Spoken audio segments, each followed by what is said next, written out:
pada pagi hari ini, Senin, tanggal 13 Februari 2023, saya berangkatkan 20 personil terbaik Makobrimob Polri untuk mengikuti lomba The United Arab Emirates SWAT Challenger yang keempat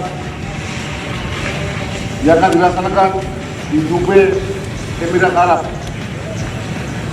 Jaga junjung tinggi kehormatan bangsa, negara, dan Makobrimob Polri.